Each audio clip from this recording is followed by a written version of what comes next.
Terima kasih kepada Ibu Sandra dari PT Pegadaian Area Tasikmalaya yang sudah menyampaikan materinya. Ibu Bapak hadirin yang kami hormati, materi yang kedua selanjutnya akan disampaikan oleh Sekretaris FKUP Kabupaten Ciamis, yaitu Bapak Dr. Sumadi MAG. Ini akan membahas tentang toleransi dan berbagi. Untuk itu kepada Bapak Dr. Sumadi MAG disilakan.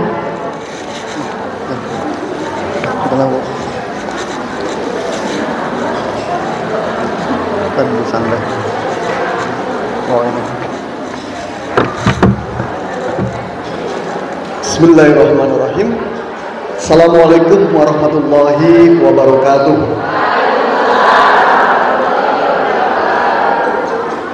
Alhamdulillahilladzi da'ana ila dari salam wa hadana ila subul salam wassalatu wassalamu ala khairil anam amma ba'du.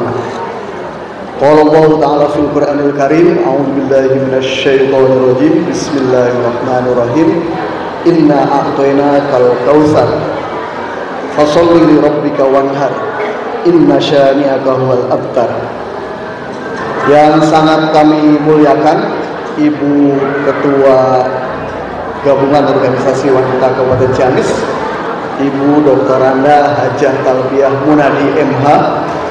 Beliau bukan sekedar tokoh organisasi Ciamis, tetapi juga tokoh organisasi Jawa Barat bahkan nasional. Ya, tepuk tangan untuk Bu Hajah Talbiah. Yang sangat saya hormati Ibu Yanti Nanang Permana, yang sang suami itu sahabat saya sejak saya tinggal di Ciamis dari tahun 91.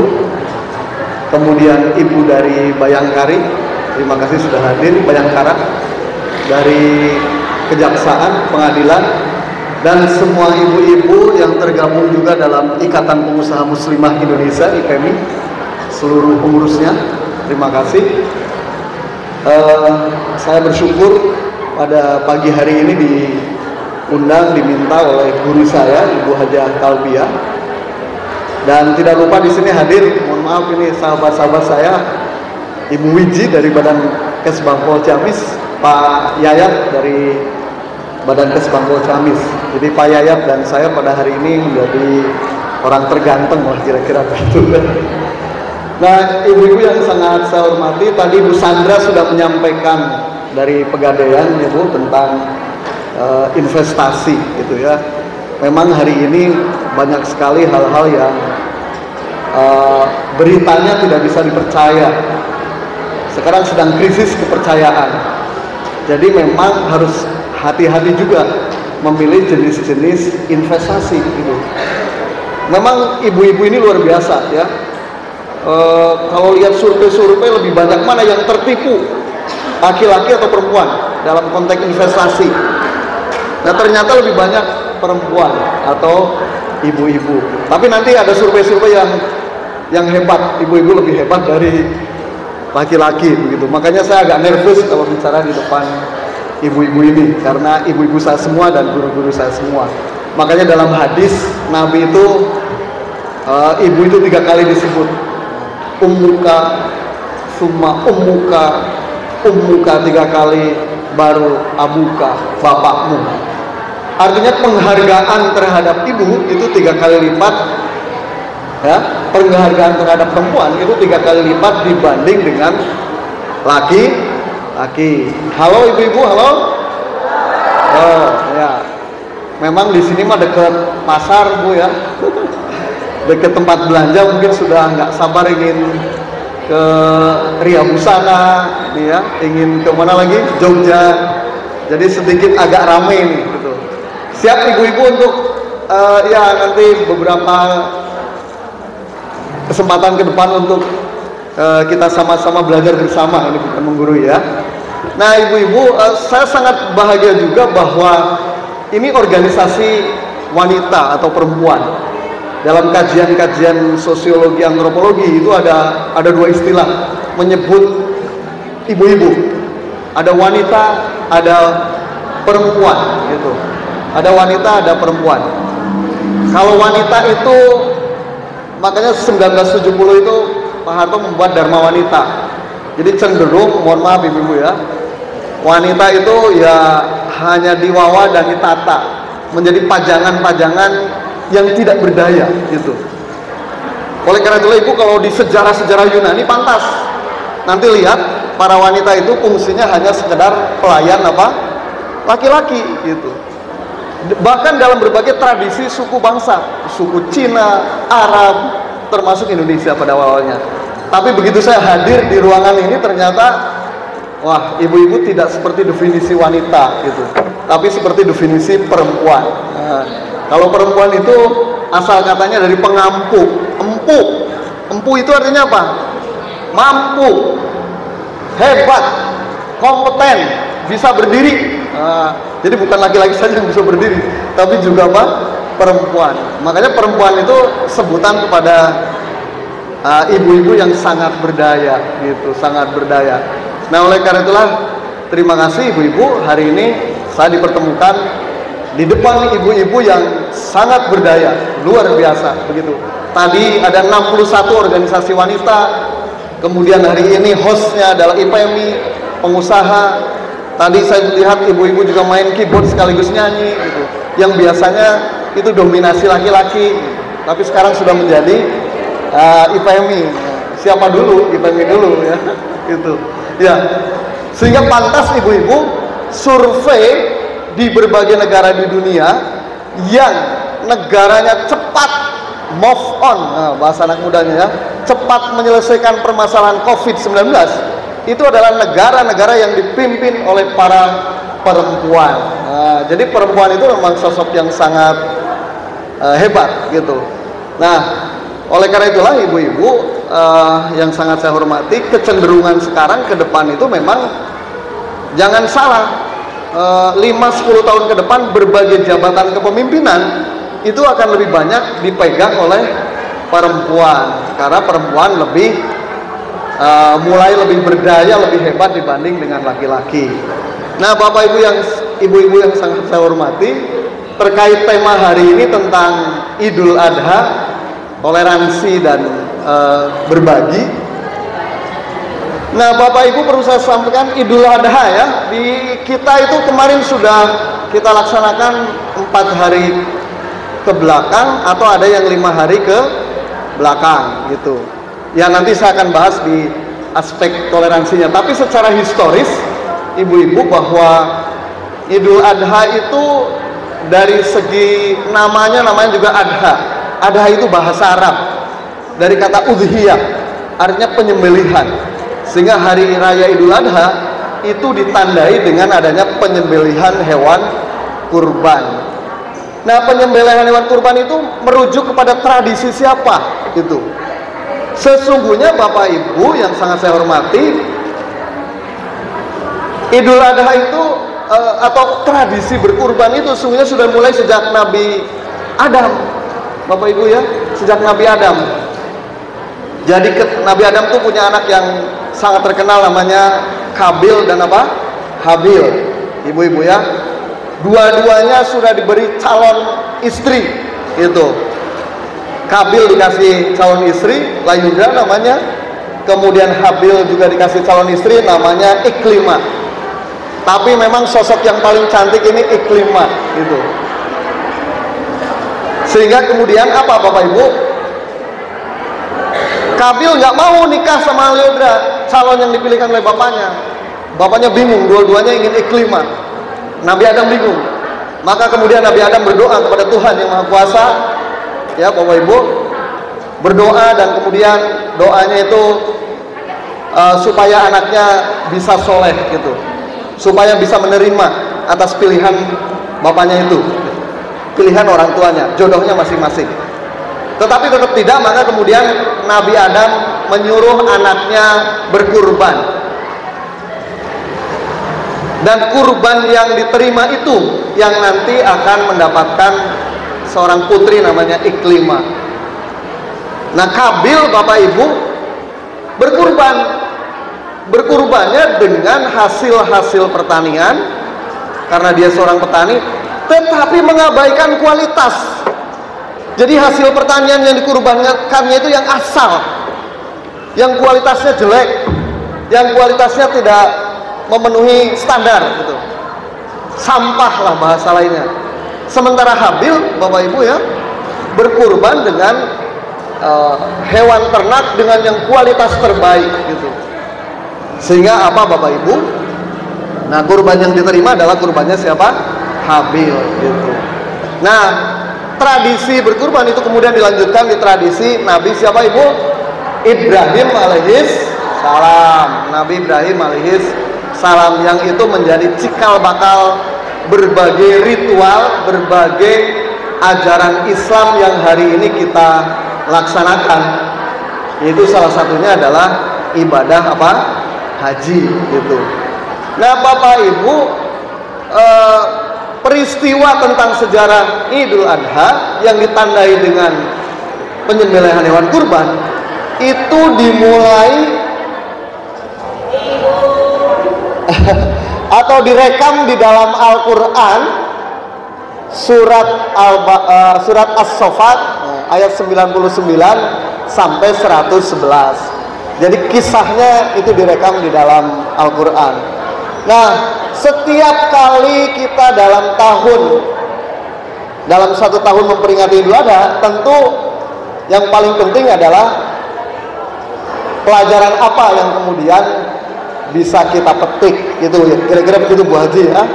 Pelajaran apa yang kemudian kita bisa petik atau iktibar apa? Halo ibu-ibu, halo? Oh, ya. Ya. Yang pertama, pelajaran yang pertama adalah tentu sebagaimana banyak dibahas juga oleh para ahli, bahwa iktibar atau pelajaran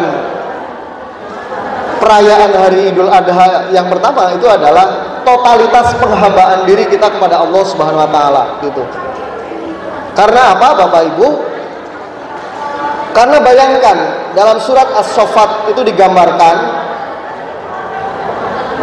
Nabi Ibrahim bersama istrinya namanya Siti Sarah itu ingin mempunyai anak yang namanya siapa?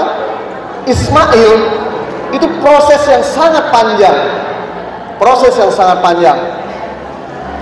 Sehingga beliau selalu berdoa, Nabi Ibrahim itu, Rabbi habli minas solihin, Rabbi habli minas solihin. Itu, berilah kami seorang anak yang apa? Soleh. Siti Hajar pun demikian berdoa, Rabbi habli minas solihin gitu. Berdoa dan berdoa. Dalam sejarah tercatat pendapat-pendapat itu menjelaskan bahwa baru di usia 90 tahun Siti Hajar itu apa? Hamil dan kemudian mendapatkan seorang anak yang soleh, gulamun ya, halim sekaligus cerdas gitu. Nah, karena anak yang begitu panjang perjuangannya, maka itu anak yang sangat disayangi. Tos ganteng, soleh, namanya tadi halim, cerdas gitu. Tiba-tiba suatu malam Nabi Ibrahim bermimpi ya, dan mimpi itu adalah wahyu dari Tuhan. Di dalam mimpi itu wahyunya menunjukkan untuk Nabi Ibrahim agar mengorbankan anaknya namanya apa? Ismail dengan disembelih gitu. Nah, mimpi itu kemudian diceritakan Bapak Ibu ya, diceritakan kepada Ismail putranya. Tapi putranya itu memang sangat baik, cerdas, sabar, soleh gitu ya. Dan ketika hal itu diceritakan kepada anaknya, Ismail kemudian menjawab, silahkan laksanakan wahai bapakku apa yang kemudian menjadi perintah apa? Tuhan. Nah, Bapak Ibu yang sangat kami hormati, apa kemudian? Jadi ketika Nabi Ibrahim sudah siap mengorbankan putra tersolehnya, putra terbaiknya, anaknya sudah diletakkan di pasir, pokoknya sudah siap dengan alat untuk menyembelih yang tajam. Datanglah wahyu yang kemudian mengubah Ismail harus diganti dengan hewan apa? Hewan ternak, kurban dengan hewan yang besar, yaitu diceritakan domba. Walaupun kesininya nanti dikembangkan boleh berbagai jenis ternak. Nah, intibar atau pelajaran pertama ini memberikan gambaran Bapak Ibu bahwa sesuatu yang didasari oleh pengetahuan agama yang baik, keimanan, itu insya Allah nanti hasilnya atau buahnya adalah kemaslahatan gitu. Makanya penting mendidik generasi kita, anak cucu kita. Fondasi yang paling mendasarnya adalah mendidik apa? Agama yang baik gitu. Dalam tradisi pesantren ibu-ibu,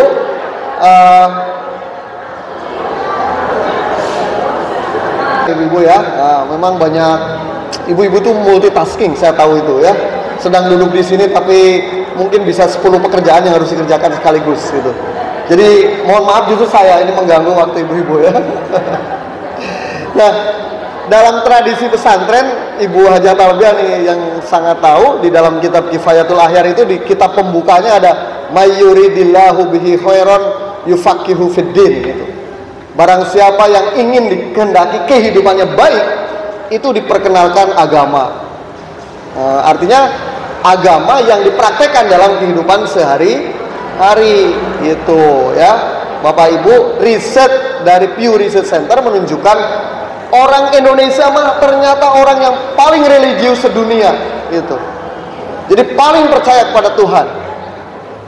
Sehingga implikasinya memang nanti ada riset lain menunjukkan orang Indonesia itu orang yang paling pemurah sedunia juga, mengalahkan orang Amerika. Orang Amerika 90% filantropinya bagus, pemurah. Tapi orang Indonesia mencapai 97%. Jadi kalau ada di sini perempuan ibu-ibu ada 100 orang, itu hanya 3 orang saja yang pelit gitu. 97%-nya apa? Pemurah gitu. Nah, itu yang pertama Bapak Ibu. Itibar yang pertama. Itibar yang kedua Bapak Ibu yang sangat kami hormati, bahwa kita memperingati Idul Adha yang Idul Adha itu adalah bagian bahwa Islam atau agama-agama itu sesungguhnya menyebarkan kasih sayang dan anti kekerasan. Nah, kenapa Bapak Ibu? Bayangkan kalau tadi Nabi Ibrahim jadi ya tidak diralat oleh Tuhan ya, menyembelih manusia, kita bayangkan, wah tiap hari akan ada ngeri ya Bu ya, pembantaian di mana-mana begitu. Dan memang dalam sejarahnya ada ibu-ibu ya, ada ya, perempuan-perempuan itu dikorbankan untuk persembahan dewa gitu. Bahkan nanti dalam tradisi budaya, sebuah budaya di Asia Bapak Ibu, kalau seorang laki-laki meninggal dunia punya istri, istrinya harus ikut mati gitu. Walaupun masih hidup, benar-benar sehidup semati. Caranya gimana? Harus dibakar gitu. Nah, itu mengerikan gitu. Makanya Islam hadir itu menjadi penebar kasih apa? Sayang gitu. Perspektifnya anti kekerasan, perspektifnya kasih sayang untuk semua. Dalam sebuah hadis, irhamu man fil ardi yarhamukumur rahman man fis sama. Tebarkan kasih sayang kepada siapapun di dunia ini, insya Allah, bukan insya Allah, pasti yang di langit Tuhan dan para malaikat itu akan memberikan kasih sayang kepada kita semua gitu. Makanya perspektif Islam bukan perspektif kekerasan, tetapi perspektif apa tadi? Kasih sayang. Kan Bapak Ibu ya, kalau sudah dapat kasih sayang itu kita senang sekali. Bapak Ibu pernah merasa jadi muda. Bagaimana ketika dicintai oleh seseorang, naon wae pikahoyong diupujukeun, dipenuhi gitu. Kita sedang di mana, ditelepon gitu. Saya ganteng-ganteng begini juga pernah diperebutkan Bu ya. Pede aja lah ini. Nelpon terus, ini diantri kue ya, diantri selimut karena dingin, wah macam-macam. Jadi indah sekali kalau kita mendapat kasih sayang gitu. Makanya berilah kasih sayang kepada siapapun gitu. Saya pernah ditakdirkan Bu Hajah ini ya, tinggal di negeri Paman Sam ketika menuntut ilmu program pradoktor di sana, di negara bagian Hawaii dan negara bagian Ohio gitu. Ternyata sama aja orang barat dengan orang kita itu, walaupun orang barat terkenal dengan tegas gitu ya, komunikasinya lugas, tapi tetap bahasa kasih sayang itu menjadi universal, berlaku di mana-mana. Ketika kita menggunakan adat Sunda, adat Jawa, adat Indonesia yang tetap sopan santun, rengkuh, ternyata mereka sangat respect, sangat menghormati kita gitu. Jadi alhamdulillah pulang dari sana itu saya dapat oleh-oleh 1 koper dari ibu-ibu, kebanyakannya memang dari ibu-ibu ya gitu. Seneng disayang ibu-ibu tuh, banyak makanan, banyak oleh-oleh gitu. Ya tuh.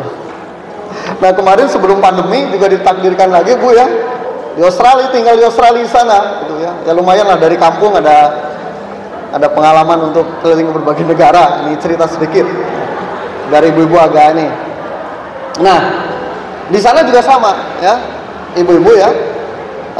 Kalau yang kita tebarkan itu kesopanan, kasih sayang, hal-hal yang tidak berbau kekerasan, tidak fanatik, ya, kita tetap betul-betul mendapat penghargaan yang baik dari berbagai latar belakang budaya apapun. Nah oleh karena itulah Ibu, sekali lagi Islam itu anti apa? Kekerasan gitu.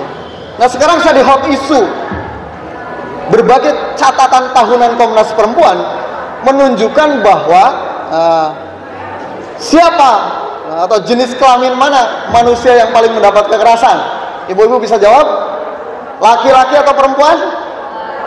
Perempuan. Itu perempuan yang paling mendapat kekerasan. Kekerasan apa saja, dari mulai kekerasan ekonomi. Makanya saya juga suka kasih nasihat kepada para mahasiswa, ibu-ibu ya.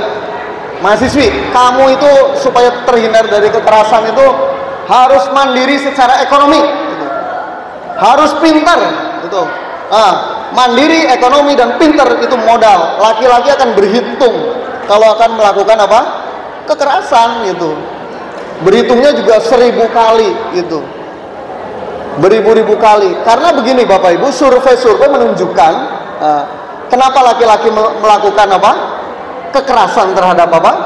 Perempuan, karena menganggap perempuan itu derajatnya lebih rendah dari laki-laki, menganggap perempuan itu tidak sekuat laki-laki. Kalau toh laki-laki melakukan kekerasan, nanti tidak akan ada perlawanan gitu. Nah makanya pantas mindset seperti itu yang menjadikan laki-laki selalu melakukan tindak apa? Kekerasan. Ini ada Pak Yayat ya, berdua lah Pak Yayat ngomongin kita laki-laki. Nah ada Ibu Reskrim nih di Ciamis juga, datanya ternyata ada, kemarin saya lihat TV ya, Ibu Ketua DPRD Ibu Nanang, saya lihat ada berita juga terjadi di Ciamis selain di berbagai apa daerah gitu. Jadi ada kekerasan fisik, ekonomi ya, kekerasan fisik, kekerasan psikologis. Nah, kekerasan psikologis ini penelitian saya ibu-ibu kepada para perempuan pranikah, belum nikah ini ya, ternyata yang paling menonjol itu kekerasan psikologis. Apa itu? Dibohongi, dihianati, tidak diberi info yang benar gitu. Nah itu paling banyak gitu. Nah termasuk juga ada kekerasan seksual. Ini kan sudah pada dewasa semua nih Bu ya gitu. Memang ada Pak, dalam rumah tangga suami istri bisa melakukan apa? Kekerasan seksual gitu. Ada Ibu, nanti bisa lihat di laporan tahunan Komnas Perempuan. Bahkan saya ketika ikut Bu Haji Talbiah, Bu Haji Nanang nih ya, Kongres Perempuan tahun 2010 di Universitas Indonesia. Saya termasuk laki-laki yang minoritas di sana. Saya hadir di sebuah diskusi yang isinya ibu-ibu yang dapat kekerasan dari suaminya gitu ya. Kekerasannya lucu itu ya. Bukan lucu, serius ini. Kekerasan apa? Seksual gitu. Ternyata ada sekelompok laki-laki yang melakukan kewajiban suami istri harus melakukan kekerasan terlebih dahulu. Istrinya sudah tersiksa, nggak mau, tetap dilakukan kekerasan, akhirnya melapor ke pengadilan dan akhirnya suaminya dipenjara. Masih status suami sudah di penjara. Tapi pinter lagi, balik lagi lapor penelantaran anak, dipenjara lagi istrinya. Ruwet. Makanya semua Islam itu menganjurkan kasih sayang, bukan kekerasan. Kekerasan itu akan menimbulkan masalah. Dulu Pegadaian punya semboyan ya Bu ya, datang ke Pegadaian, menyelesaikan masalah tanpa masalah. Masih itu Bu Sandra itunya? Oh lagi usuh Bu Sandra. Semboyannya masih itu, menyelesaikan masalah tanpa masalah. Masih itu Bu ya. Nah harusnya ya Idul Adha itu bagian dari itu, menebar kasih sayang yang kemudian menyelesaikan masalah tanpa masalah. Yang ketiga, Bapak Ibu yang sangat kami hormati, pelajaran yang bisa kita ambil dari Idul Adha itu adalah toleransi. Kenapa toleransi? Tadi dalam kisah Ismail dan Ibrahim itu, walaupun bapaknya Nabi Ibrahim dapat wahyu dari Tuhan, Ibrahim tidak arogan. Dia diskusi dulu, dialog dulu dengan anaknya. Gimana nih nak, menurut pendapatmu seperti apa gitu. Dan kemudian terjadilah dialog sehingga ada kesepakatan, silahkan Bapak laksanakan perintah Tuhan. Makanya toleransi itu pembuka utamanya ada dialog. Karena berbeda pandangan, berbeda keyakinan, berbeda hobi, bahkan Ibu ya, ini menjadi dasar toleransi, termasuk di dalam rumah tangga. Bu Haja Talbiah ini ya contohnya gitu, mempraktekkan toleransi di ruang rumah tangga.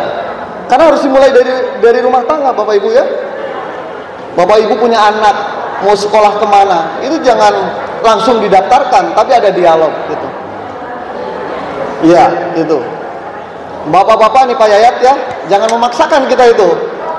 Hari ini masaknya harus menu A gitu. Istri nggak suka, tapi dipaksa istri harus suka pedas misalkan. Padahal dia anti pedas, nggak bisa gitu. Saya punya istri juga Ibu ya. Ada perbedaan. Dulu lagi pacaran nggak kelihatan perbedaan, asik-asik aja. Tapi begitu nikah ternyata waduh, perbedaannya kok hampir 99,9%. Itu istri saya nggak suka masakan-masakan yang berbau kencur, jahe gitu Bu ya, pedas. Padahal itu kesukaan saya gitu. Sejak muda. Aduh ini gimana mendialogkannya. Akhirnya apa? Saya berlatih untuk juga sedikit-sedikit ikut istri. Tapi nggak bisa juga. Akhirnya apa Bapak Ibu yang saya praktekkan, masakan itu masak dulu sesuai menu bumbu yang disukai istri, angkat sepotong 50%. Nah nanti ini saya suka masak Bu, ini bumbu yang pedas, berbau kencur gitu ya, jahe, itu saya masukkan terakhir.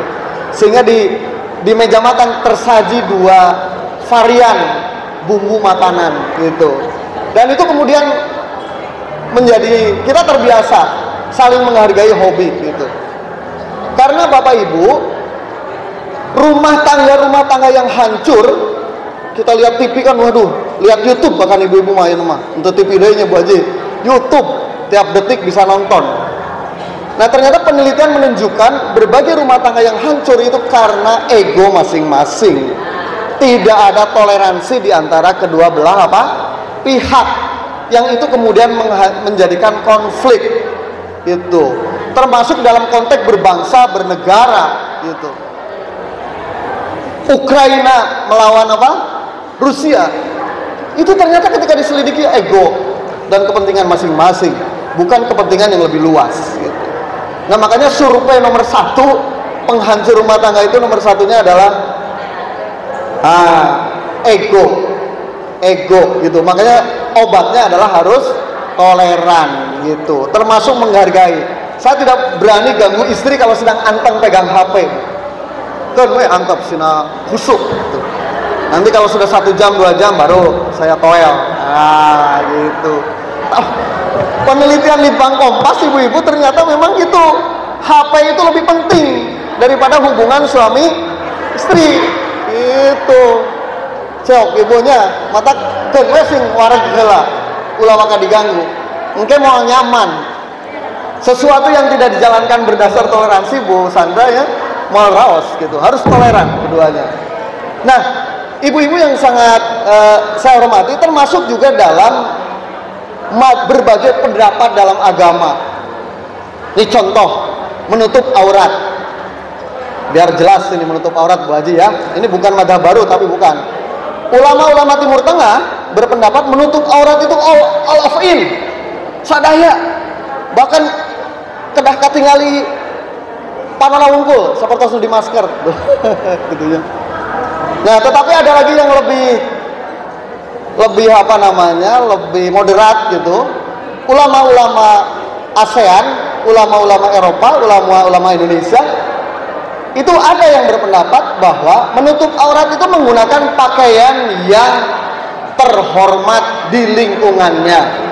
Jadi tidak harus menutup kepala. Punten ini mah pendapat saya sih, Bu. Tidak harus menutup apa? Kaos kaki dan seterusnya. Jadi pantas putra-putri Gus Dur itu sebagian ada yang menggunakan pakaian seperti siapa tadi? Ibu Sabira, Ibu Sarah. Nah, Ibu Sarah itu. Atau putranya penulis tafsir terkenal, Profesor Dr. Quraish Shihab, punya putri namanya Najwa apa? Shihab. Ibu-ibu kan lihat di TV ya, bagaimana cara menutup auratnya. Seperti itu sudah menutup apa? Aurat. Ya terserah, ibu-ibu mau pilih pendapat yang mana, gitu. Kita harus menghargai semua pendapat, karena toleransi hakikatnya Bapak Ibu, kita menghargai keadaan yang beragam tanpa memaksakan keinginan atau keyakinan kita. Itu termasuk dalam awal Idul Adha kamari ya Bapak Ibu. Organisasi tertentu menetapkan hari Idul Adha itu hari Sabtu. Pemerintah menetapkan hari apa? Minggu. Suara publik luas mengatakan kalau hari Sabtu itu berarti ngikut ke Mekah katanya. Kalau hari Minggu ngikut ke pemerintah. Nah, sebenarnya Bapak Ibu, perbedaan ini itu perbedaan biasa. Secara keilmuan, menetapkan awal bulan Idul Fitri atau bulan-bulan yang lain, itu ya Bapak Ibu ya, Idul Adha juga, itu kan dengan melihat rembulan. Ada lagu rembulan Bu ya, rembulan atau hilal bahasa lainnya, Komariah untuk bulan Komariah Hijriah. Nah, ada yang disebut dengan hisab berdasarkan utang hitung dengan disiplin ilmu tertentu tentunya Ibu ya. Ada yang disebut dengan ru'yat, melihat secara apa? Langsung gitu. Ya, kacamata. Dalam pandangan yang hitung-hitung itu katanya Idul Fitri tahun depan pun sudah bisa ditentukan. Tapi bagi Bapak Ibu yang menggunakan ru'yat, tetap awal bulan itu harus dilihat dulu. Sekarang ada teknologi yang sangat canggih, teropong-teropong yang sangat canggih. Nah, perbedaan itu yang kemudian terkadang menjadikan perbedaan penentuan awal Idul Adha itu, Idul Fitri. Secara fikih Bapak Ibu memang begini. Imam Malik mengatakan bahwa ya ibu-ibu, kalau sebuah kawasan ada yang sudah menentukan awal bulan, apakah itu perayaan Idul Adha atau Idul Fitri, itu dibolehkan kita untuk bermadhab atau mengikuti daerah itu. Tapi kalau Imam Syafi'i mengatakan nggak bisa, penentuan awal bulan ya harus sesuai wilayah masing-masing, gitu. Jadi kalau yang hari Sabtu, karena misalkan standarnya Arab Saudi, gitu ya Bapak Ibu ya, Mekah, maka itu mengikuti mazhab Imam Malik gitu. Tapi kalau yang hari Minggu, itu mengikuti Imam Syafi'i. Nah, perbedaan pendapat ini biasa dalam tradisi Islam, walaupun tentu harus dikritisi bapak ibunya. Ari nu sae mah kedahna mengikuti ilmu pengetahuan, jangan mengikuti wilayah, apakah hisab ataupun apa ru'yat. Karena wilayah mah benten ibunya, benten. Ayeuna ta orang Arab mah paling nembe bade salat subuh atau tos nembe salat subuh. Kita tadi 9 jam yang lalu kita salat subuh. Atau mau nonton bola, ibu-ibu senengnya nonton naon? Sinetron. Sinetronnya. Saya kalau nonton bola ibu-ibu ya, di itu mah pada Isya. Nah, di Indonesia menjelang tengah malam atau menjelang subuh. Ada perbedaan-perbedaan itu. Jadi menghadapi perbedaan harus pegangannya apa? Ilmu pengetahuan. Ilmu pengetahuan. Nah, Bapak Ibu, toleransi dalam spektrum yang lebih luas itu diturunkan dalam bentuk apa yang disebut kerukunan umat beragama. Nah, alhamdulillah Ciamis, Bapak Ibu, sudah tersebar kemana-mana, ke mancanegara, bukan sekedar wilayah Indonesia, bahwa kita termasuk kabupaten yang toleran. Kita punya kampung kerukunan. Nah, Bapak Ibu-ibu ini sedang berada di kampung apa? Kerukunan. Di belakang atau di depan ibu-ibu, di situ ada gereja Santa Yohanes, ada litangnya masih sebelah kiri, kan itu punya nucakat tukang pecel nih, lotek kata orang. Itu namanya litang. Litang itu tempat ibadahnya umat Konghucu. Kemudian ada kelenteng, namanya kelenteng Hoktaekbyo, berdiri sebelum kemerdekaan Republik Indonesia, gitu. Ya sama dengan berdirinya Kabupaten Ciamis, gitu Bapak Ibu ya. Nah, kelenteng itu apa? Selain tempat ibadah juga pusat kebudayaan umat Cina, keturunan Cina. Tapi walaupun begitu Bapak Ibu juga boleh ke sana masuk ya, foto-foto, lihat sejarah. Ya seperti kita ke area Candi Borobudur atau ke area Prambanan. Kemudian ada Masjid Mujahidin. Nah, bahkan masjid itu terakhir, Bu. Hebat kita. Ya. Nah, bagaimana praktek toleransi di kampung kerukunan ini? Siapa tahu dari berbagai kecamatan kan belum ada yang tahunya, Bunya. Apa yang dipraktekkan oleh warga di sini? Contoh ibu-ibunya. Dina pernikahan, di pernikahan.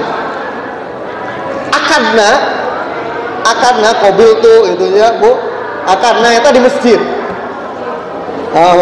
Agak semi akadnya ada semi nuansa agama memang. Tapi begitu Walimatul Arus di mana?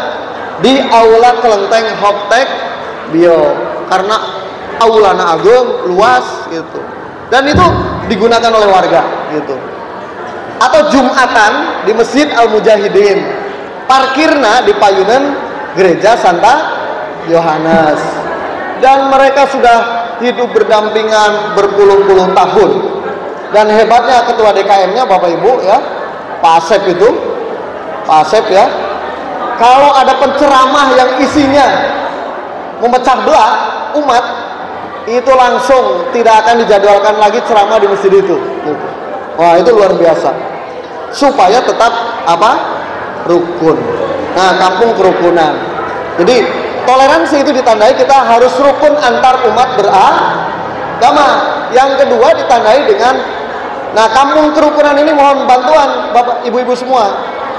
Karena ini sudah dikenal oleh masyarakat luas dan sudah di-launching oleh Bapak Bupati. Sebetulnya di-launching itu dalam konteks supaya lebih dikenal oleh Bapak Ibu.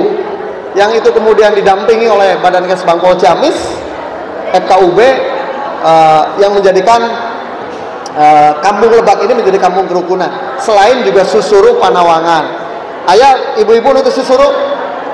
Halo? Oh, ayahnya. Panawangan? Oh, ayahnya ibunya. Nanti di Panawangan itu bahkan kelihatan betul toleransinya. Makamnya bersama. Anu Kristen, anu non Muslim. Upami salametan Bapak Ibunya di Susuru teh, sadaya umat kumpul di nu salametan. Nah, kenapa penting ibu-ibu yang sangat saya hormati toleransi? Karena toleransi itu adalah modal hidup damai. Kalau hidup sudah damai, maka menjadi pembangunan juga akan apa? Kondusif, pembangunan akan lancar, pembangunan akan maju ketika ada toleransi, ada kerukunan antar umat beragama, kerukunan intern umat beragama. Juga kita semua ibu-ibu harus rukun antara kita dengan pemerintah. Makanya Bu Hajah Talbiah, kalau ada perbedaan pendapat penentuan awal Idul Fitri atau awal Idul Adha, kata ahli fikih harus ikut kemana? Nah, lebih baik ya, ahsan, lebih baik ya Bapak Ibu ya, ikut kepada keputusan pemerintah supaya tidak menimbulkan konflik dan kebingungan di tengah-tengah masyarakat. Tapi karena negara kita sangat demokratis, ibu-ibu, kita menghargai perbedaan itu. Kayak Idul Adha kemarin, walaupun di berbagai negara ASEAN itu hampir semua tanggal 10 itu. Ya nggak apa-apa, nggak apa-apa. Halo ibu-ibu, siap dilanjutkan? Oh, satu lagi bahwa teladan Idul Adha tentu kita harus berbagi. Setiap Idul Adha itu mengingatkan agar kita berkurban. Bu Hajah Talbiah sudah menyampaikan tadi bahwa esensi Idul Adha itu mengingatkan kita supaya kita punya spirit berkurban. Kurban dari mulai tenaga, pikiran, harta benda itu. Karena apa Bapak Ibu? Harta benda, pikiran, perasaan, semuanya berkurban gitu. Apa yang bisa kita kurbankan hari ini? Gitu. Karena berkurban itu bagian dari membahagiakan yang lain. Berkurban itu bagian dari empati terhadap orang lain. Berani berkurban ini juga bagian dari toleransi gitu terhadap diri kita gitu. Karena berkurban itu kan tadi dari IPMI sudah berkurban, mahal Bu ya. Sapi harganya 30 juta, kambing 3.200.000. Aduh ya tes usaha tidungdung tisusruk tidung jungkir balik setahun, ternyata keuntungannya malah untuk orang lain. Kalau tidak bisa toleran dengan diri kita, nggak mungkin kita akan bisa berbagi. Nah, oleh karena itulah Bapak Ibu, seorang sahabat bertanya kepada Rasulullah SAW, apa yang bisa menjadikan hidup saya tenang dan bisa meraih kebahagiaan? Rasul menjawab, absus salam, watut imut ta'am, wasallul laili wan nasuniyam. Itu. Nah, Bapak Ibu, saya menutup berbagi ilmu dengan Bapak Ibu semua, bahwa seorang sahabat bertanya, apakah yang bisa membuat saya bahagia di dunia juga di akhirat? Absus salam. Yang pertama, menyebarkan apa? Salam. Salam itu artinya hal-hal yang baik, hal-hal yang positif, hal-hal yang menimbulkan keselamatan, kasih sayang, absus salam. Yang kedua, watut imut ta'am. Nah, kalau punya makanan memang berbagi apa? Makanan. Sekarang ada Jumat berkah, Minggu berkah, wah pokoknya 7 hari berkah. Nah, itu bagian dari tut imut ta'am. Wasalul laili wan nasuniyam. Tapi jangan lupa juga menghadap Tuhan dengan sholat malam. Di saat orang-orang sedang tertidur, kita berkomunikasi dengan Tuhan. Sehingga Bapak Ibu berbagi dimanapun menjadikan masyarakat kuat. Karena Tuhan sudah menciptakan masyarakat itu beragam. Ada yang kaya, ada yang miskin. Memang kita harus akui itu. Maka supaya seimbang, yang kaya ilmu, yang kaya harta, yang kaya perasaan, harus berkorban itu semua untuk saudara-saudara kita. Terima kasih Bu Hajah Talbiah, ibu-ibu semua. Saya senang karena ibu-ibu ini semua adalah orang yang hebat, orang yang kuat. Survei kecil-kecilan ini ibu-ibu ya. Siapa yang mati duluan? Bapaknya atau ibunya? Survei saya kecil-kecilan, ternyata yang banyak mati duluan itu adalah bapaknya, karena bapaknya kurang berdaya. Terima kasih. Assalamualaikum warahmatullahi wabarakatuh.